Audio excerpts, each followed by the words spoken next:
Shalom Bapak Ibu Saudara yang dikasihi Tuhan.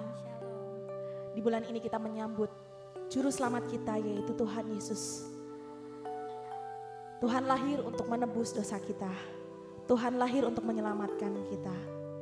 Mari kita sama-sama pagi hari ini kita datang menyembah Dia. Bawa syukur kita kepada Dia. Terima kasih Tuhan. Engkaulah penasehat ajaib. Allah yang perkasa. Bapa yang kekal dalam hidup kami Tuhan. Kami mau terus menyembah-Mu Tuhan pagi hari ini. Haleluya Yesus. Seorang anaklah lahir untuk kita, seorang putera diberikan,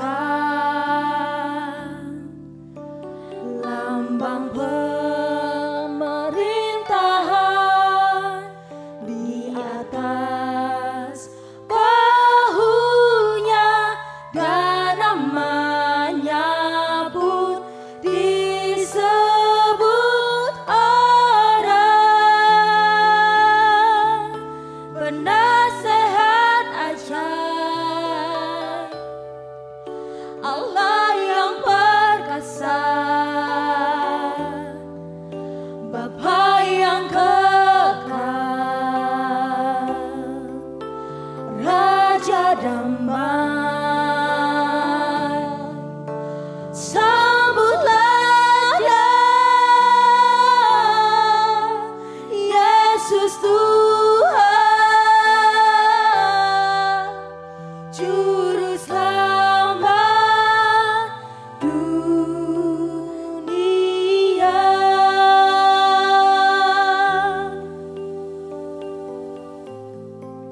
Seorang anak telah lahir untuk kita.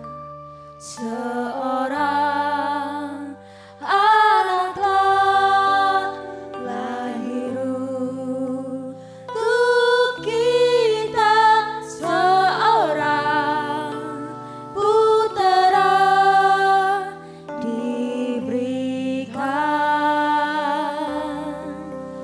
lambang pemerintahan di atas bahunya, dan namanya pun disebut Allah,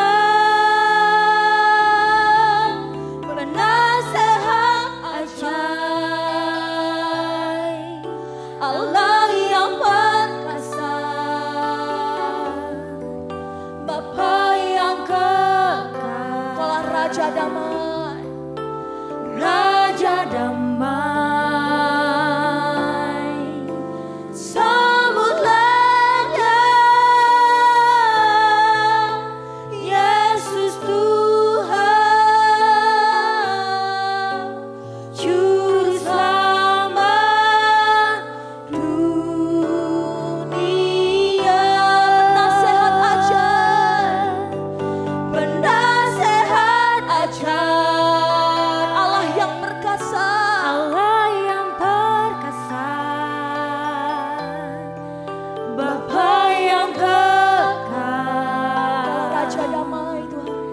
Raja damai. Sambutlah Dia, Yesus Tuhan,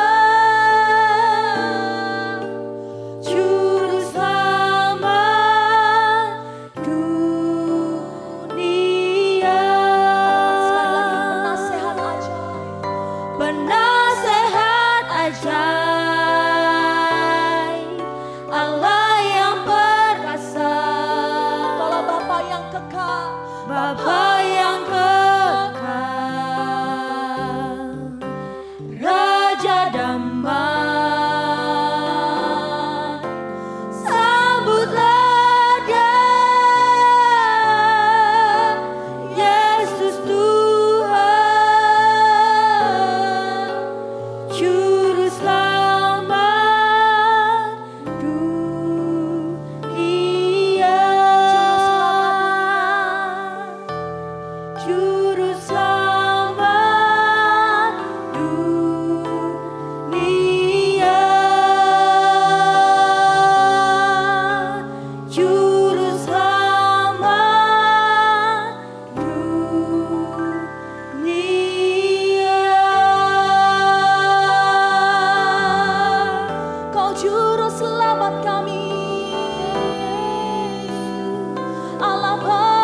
Kami punya juru selamat seperti Engkau,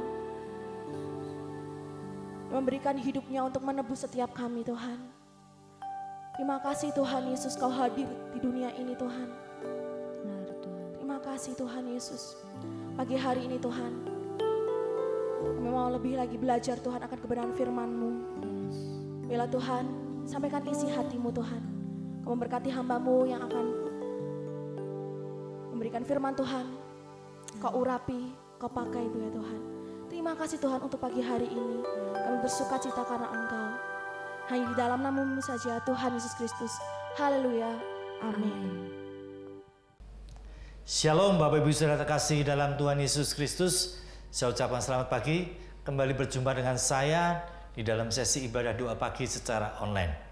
Puji nama Tuhan, di bulan Desember ini gereja kita punya tema khotbah adalah kasih karunia untuk menerima janji Tuhan. Sebuah firman Tuhan yang sangat luar biasa.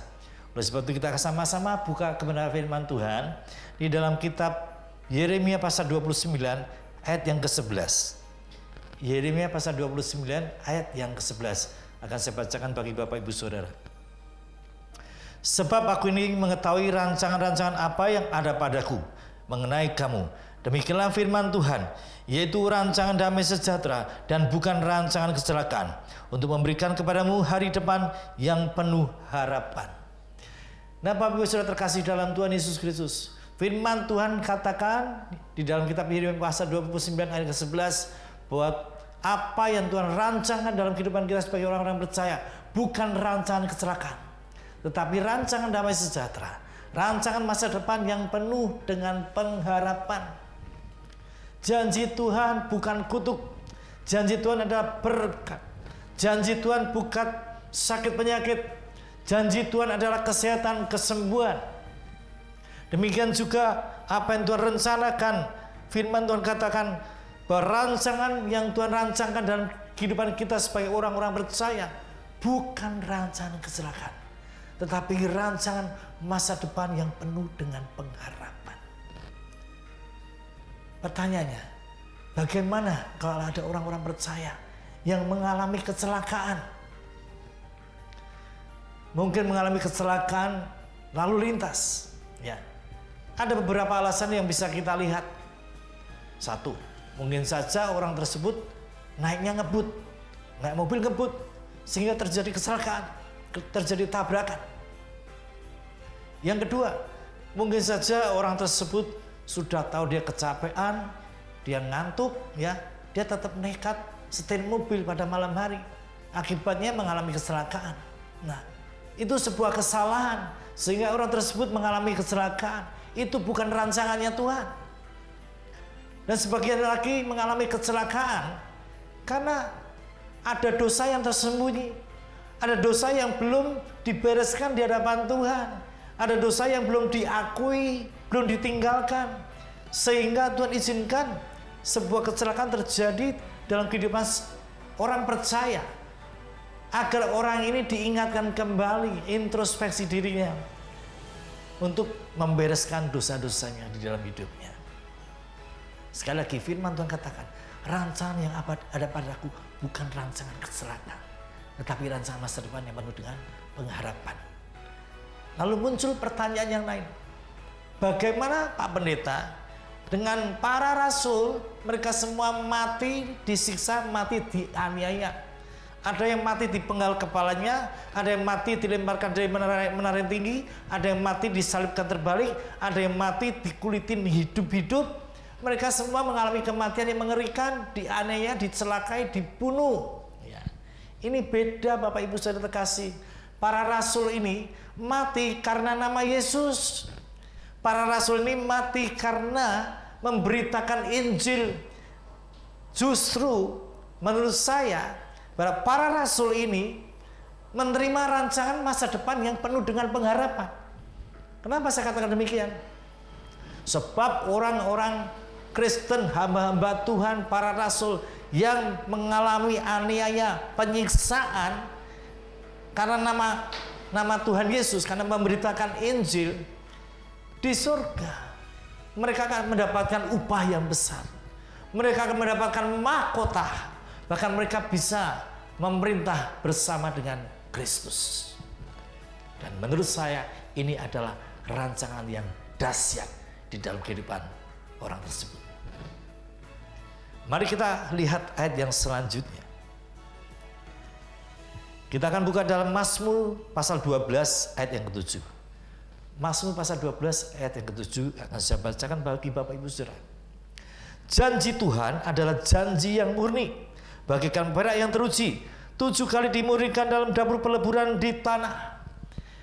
Nah, firman Tuhan katakan dengan jelas bahwa janji Tuhan adalah janji yang murni, dimurnikan di dalam api, ya, bagaikan emas yang murni. Itulah janji Tuhan.